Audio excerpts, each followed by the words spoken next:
கொடுமை சார் இது. வான்கடையில புல் இருக்குன்னு பவுலிங் எடுத்தா கேகேஆர் அடிச்ச அடியில புல் எல்லாம் கருகி போச்சு.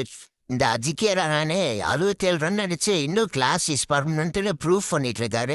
நியூசிலாந்துல இருந்து இறக்குன ஃபின்னாலன்னு 17 பால்ல 37 ரன் பவர் பிளேயே அடிச்சுட்டு போயிட்டாரு.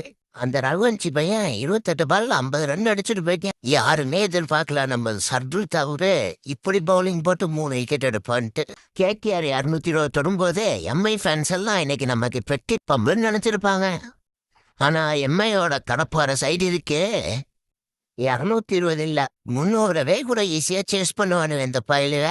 இந்த ஹிட்மானா ஒரு கீழ்த்தனா 2 பேரும் சேர்ந்து 110 ரன் ஓப்பனிங் பார்ட்னர்ஷிப்பா கொண்டு வந்துட்டாங்க. 221 ரன் எச்சி போங்கடா இதெல்லாம் ஒரு ரன்னு சொல்லி ஈஸியா சேஸ் பண்ணிட்டு போயிட்டாங்க நம்ம பயில. இன்னைக்கு பாண்டியா கொஞ்சம் பவுலிங்ல அடி வாங்கினாரு. ஆனா பேட்டிங்ல வந்து பினிஷிங் டச் கொடுத்துட்டு போயிட்டாரு. ஆனா பும்ரா தான் இன்னைக்கு கொஞ்சம் மசியில போல 35 ரன் கொடுத்துட்டாரு. ஆனால் டீம் ஜெயிச்சனால எல்லாத்தையும் மறந்துடுவோம். 2012 அப்புறம் ஓப்பனிங் மேட்ச்ல மும்பை இந்தியன்ஸ் வின் பண்ணிட்டாங்க. மும்பை ஃபேன்ஸுக்கு இதுவே ஒரு பெரிய வெற்றி தான். கேகேஆரோட 25 ஓடி பிளேயர் கேமரன் கின் பேட்டிங்ல ஒரு 18 ரன், பவுலிங்ல எதுவும் பண்ணல. காவியாக்கா எஸ்ஆர்ஹெச் பவுலர்ஸை திட்டினது மாதிரி இன்னைக்கு கேகேஆர் ஃபேன்ஸ் எல்லாம் அவங்க பவுலர்ஸை நல்லா பண்ணுவாங்க.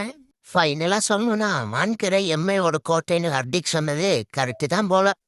Next match Rajasthan Royals Chennai super Kings தான். அங்க யார் டாமினேட் பண்ண போறாங்க கமெண்ட்ல சொல்லுங்க. அப்புறம் மறக்காம ஃபாலோ அண்ட் சப்ஸ்கிரைப் பண்ணிட்டு போவேன்.